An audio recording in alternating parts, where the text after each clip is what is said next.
What's up, guys? It is JD from Let It Rip Side by Side Adventure, part 3 of OG 2.0. Welcome back to the channel. If I look rough, it's because I'm feeling kind of rough. It is currently 9 o'clock at night. Ran 11 days straight, right through Thanksgiving. If you don't know, I run OTR, run semi over the road, and it's been a long couple days. But we are back at the house. We had a gentleman in the comments section say, hey, get some lights in the garage. It's like, welcome back to the Bat Cave, and I get it. I really do appreciate you guys commenting in the comment section. I really do appreciate it, my man. As you can see, yes sir. So, total of 6 more lights up there. We've got one underneath the bench over there, another one over here, a little bit here and a little bit there, because I get it. You know, you can now see inside the machine.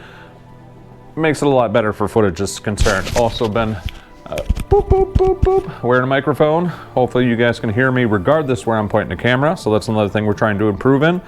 And a little bit of swag. Wait, yep, let it rip side by side. Don't forget, mash that subscribe. So let's quick do a recap. A-arms, axles, heavy duty tie rods, bump steer in front, so that's all taken care of. Trailing arms, more axles. High-rise radius rods, those round, finished them up, and we've got the Razor A tender springs, and we've got a bunch of other stuff to do yet, but this is where we are at. That is a lot of nuts, that's a lot of bolts, that's a lot of miscellaneous whatever, and I've got to freaking read instructions, so it is what it is. And you can see we got a bunch more stuff came in the mail when I was out on the road. We've got some Pro Armor, some stuff in there. We've got some like this up there. Got the good old stubby bumper. Put some of that stuff down there, and a miscellaneous array of some other stuff. Have to wait and see on that. So we are really pushing to get these portals on there, get this thing sitting on its own feet again, get it off this table, and hopefully this one and one more. Hopefully we got OG 2.0 buttoned up. So I have a pot of coffee brewing in the house. I'm gonna go get some coffee and show you what I'm up to. Okay, as you can see, I don't know if you can tell what that is. I'm not gonna tell you, and hopefully YouTube doesn't get to be, oh, sensitive Sally, but this is my wife's joke. She thought it was hilarious, and it's the closest thing you can get to a bucket of coffee. So I'll take it. Good stuff. Nothing like drinking coffee at almost 9 o'clock at night. But this is what we're up against. First step first. I'm not going to get too crazy over the details. As you can see, they give you the different description of what holes to use as far as Polaris, Can-Am, Arctic Cat, Honda, Yamaha, etc. This is what they suggest. Take a couple sockets. Set your studs inside the sockets like so. They recommend a copper punch, or what kind of punch do they recommend? A brass punch. I don't have a brass punch, so we'll make do with that. I got it started. Once I got it started, I took an old spacer from this old set of radius rods, set that on there, put a nut on there, used my good old Walmart special hyper tough once these were, and just ran them on tight. Made sure that they are, as you can see, flush on the backside.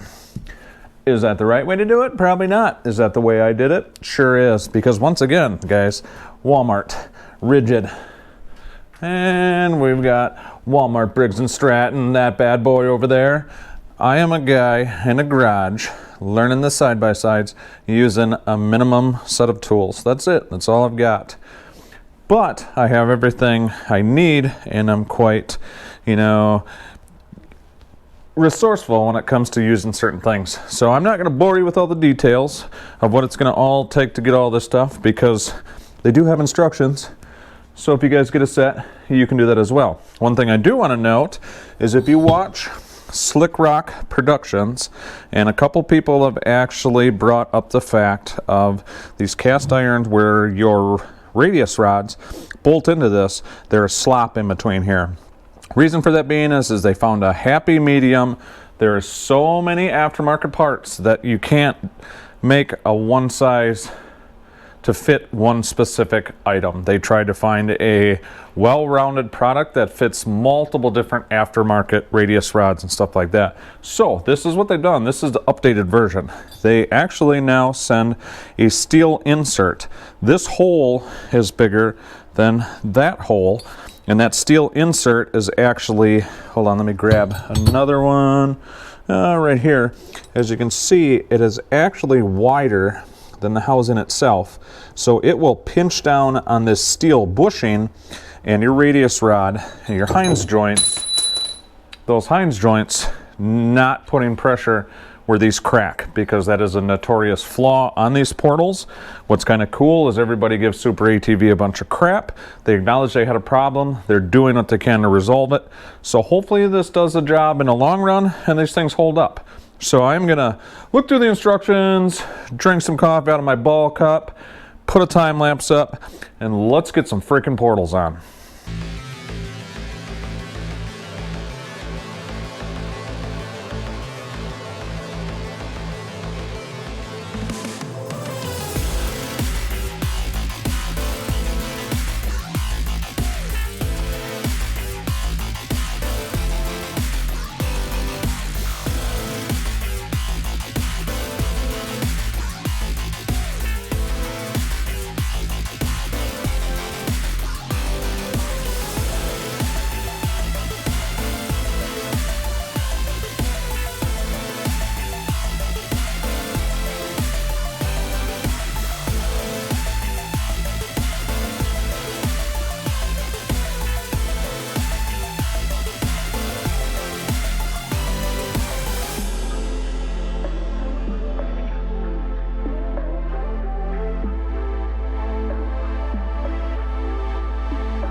Well, guys, it is the next morning.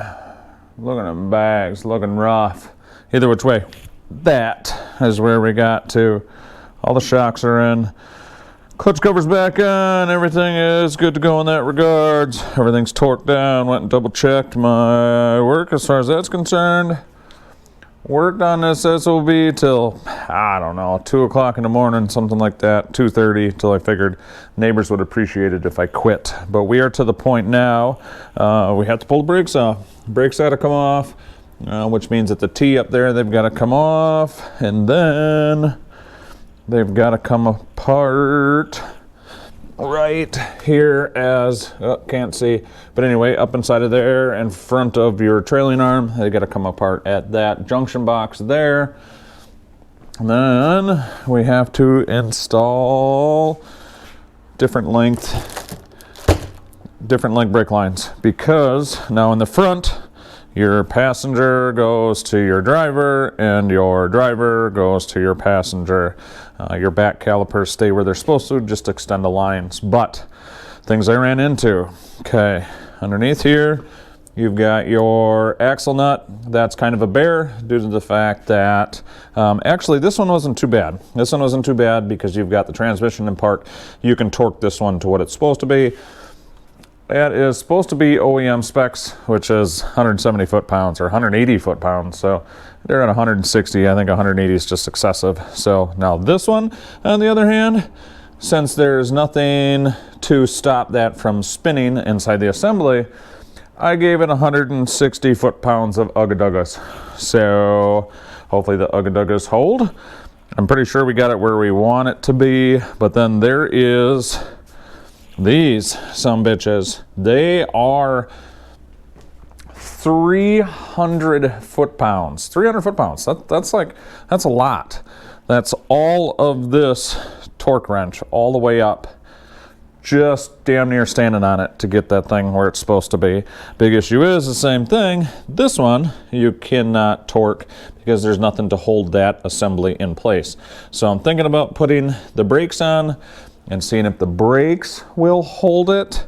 But I've done that in the past and it's kind of sketch. So I think I'll end up getting the tires on, getting the brake assembly and everything done, pulling the center cap on the tires between the brakes and the machine sitting on its own weight as far as the tires are concerned. That should be enough to get me to the 300 foot-pounds that I need. Then the tires got to come back off, and then you got to put the cotter key inside the castle nut and blah blah blah blah. But we did got some other stuff buttoned up. Got the fang lights on last night, got our stubby bumper on last night. Winch is sitting down there. We'll kind of go over that once we get to that point. But I am going to get these brakes pulled off and then get the bracket assemblies and everything done, and I'll pick you up when I get to that point.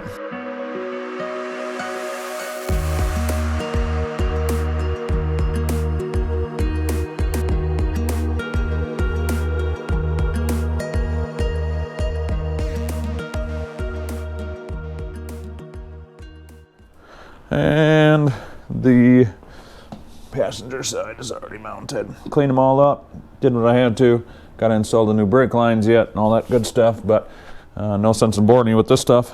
I'm going to get the back ones off, get everything as far as hardware is concerned swapped out, and then start swapping out some brake lines. So we are to the point of installing brake lines. That's your brake pressure switch. If anybody ever has a problem where you go to push on your brake pedal and your machine won't start, if you got to pump the brakes up a couple times, build pressure, and then the machine will start, a lot of times it's this brake pressure switch right there.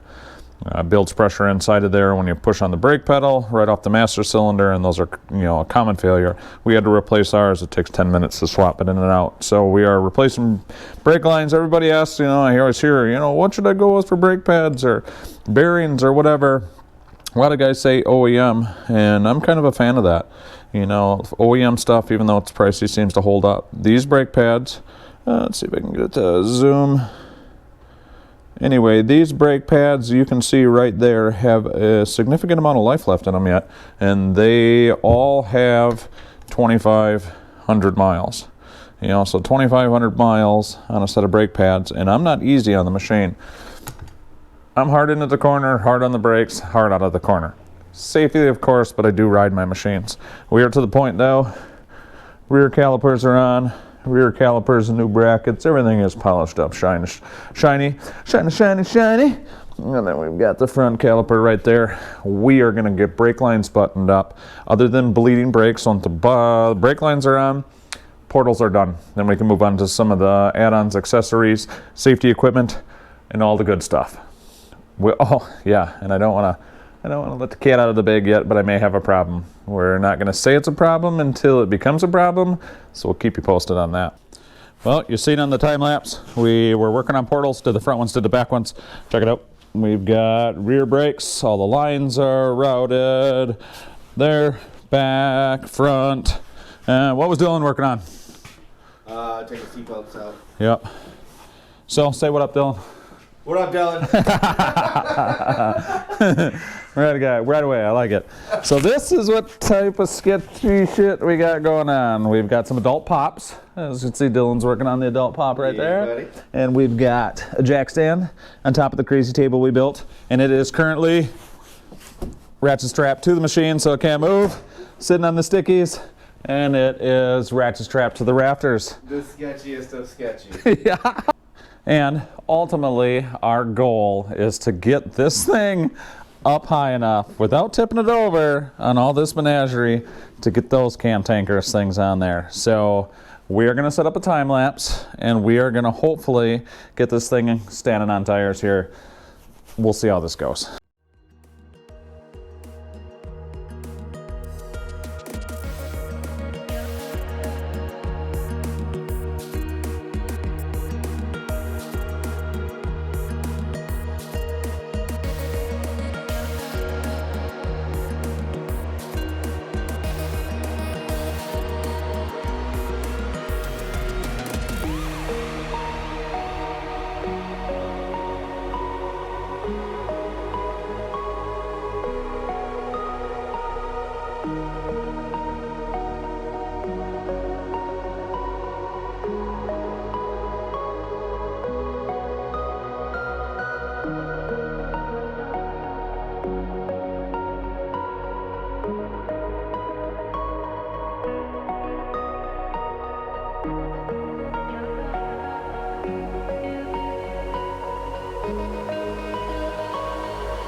right, so she is sitting on new shoes, no rims, new suspension, sitting on some portals. And what does Dylan have to say about this? Yeah. Yep, so it did. It turned out really, really good. You know, and we all understand the camera kind of takes away some of the how big some of these are when, guys do this. I've never seen them in person, so for me to see this thing, I am very happy, very pleased. So it has been a long couple days. This is, once again, part 3 of OG 2.0. We have one more to go. What are we doing next, Dylan? Gated shifter. Yep, so that he's got that started. So we're doing gated shifter. We got harnesses to put in here. We have a winch to install on our stubby bumper. A couple of odds and ends to button up as far as adjusting suspension. And then we've got rear bumper, sliders, and a couple other things. So I want to say thanks for watching, guys. Thanks for tagging along with this build. Broke 500 subscribers, so that's absolutely awesome. Yeah, buddy. Yeah, so we have a ride coming up here this next weekend. We're going to go out to Badlands, test this thing out. We got to take a look at Dylan's machines. He said he's got some clutch noise, so hopefully that's nothing serious. Like I said, guys, appreciate all the support. Thanks for watching. Don't forget, mash that subscribe, hit that thumbs up, hit that notification bell if you want to see new content when we post, and on to the next adventure.